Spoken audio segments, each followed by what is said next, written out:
Disney.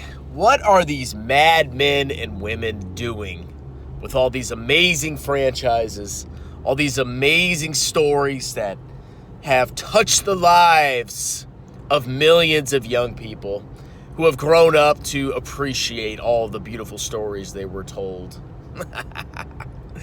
Welcome back to Strongman Personal Finance.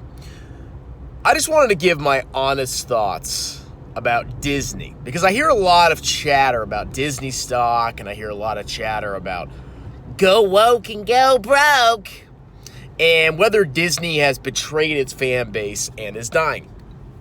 So what do I hear about Disney? Okay, well, if you watched a Disney movie from 20 years ago, back when I was younger, 20, 30 years ago, basically all the characters were white, and a big part of the audience back in the day was white. And a lot of the stories that are told by Disney are based on fairy tales from Europe, which, I don't know if you knew this, there's white people there. That's where we come from. That was the case 20, 30, 40 years ago. And why was that the case?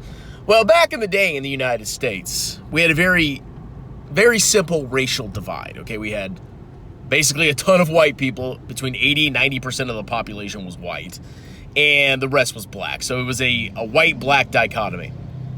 That's just how it was. And now, times are a-changing, okay?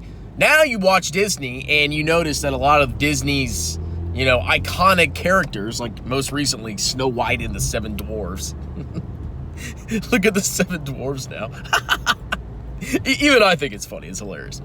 But you look at the Seven Dwarfs now. I saw a picture. It's like a bunch of random people. Like there's a black woman, and the Seven Dwarfs with the new Snow White are definitely not the Seven Dwarfs that I grew up with. And a lot of people are upset about this because, all these historically European, and I know, they were. Okay, I'm sorry, people. But a lot of the stories that Disney's based on are actually from Europe, which is, well, at least it used to be white. But now people are upset about it because they're like, oh, well, how could these woke ideologues change Disney? Now we have all these minorities, what's the fish? What's her name? The Disney princess, the fish. I forgot her name. Ariel. Even Ariel's black now. Everybody's black. Everybody's minority now. Here's why they're doing it. The population structure of the United States has changed, and it's changed forever, and it's going to be more and more radically changed as time goes on. Now, I hear all this stuff about population pyramids and about how America's got a great population pyramid. We're doing so good versus the rest of the world. Well, there's a price that comes with that, okay? If you want your country to be monoracial, or you want your country to not be diverse, you're probably going to eventually have a terrible population pyramid. But what we've done in the United States is we've expanded our population to not just be white and black, basically, but now we just let anybody from the world in the United States. And that really began in the 1960s when we relaxed, certain quotas from immigration laws. Before the 1960s, it was basically, if you weren't white, you didn't come to the United States. Times have changed. And now we look at a population where I think half the children born, roughly, now are not white. Now, when you say white, I mean, if you have one drop of Hispanic blood, they still count you as Hispanic. So I still think the vast majority, or a good portion of children being born now, are not minority or very ethnic origin. But going into the future, where do you think the majority of the immigrants are going to come from? They're not going to come from Europe. They're going to come from China. They're going to come from India. Hell, maybe even Africa. Their population is expected to massively explode. And what Disney's doing is they're appealing to that new generation that is not 80, 90% white. So you as an adult, you see this and you're like, man, why is Ariel black? And why are the Seven Dwarves like all sorts of different races and all that crap? And why is Snow White a Latina? It's literally in her freaking name, white. Well, the country's changed, okay? And I know, a lot of people, they find that hard to accept. Or maybe they just don't know how much America has changed. But that's the price you pay for being a land of immigrants. You know, if you want a monoracial country, you're not going to have it anymore.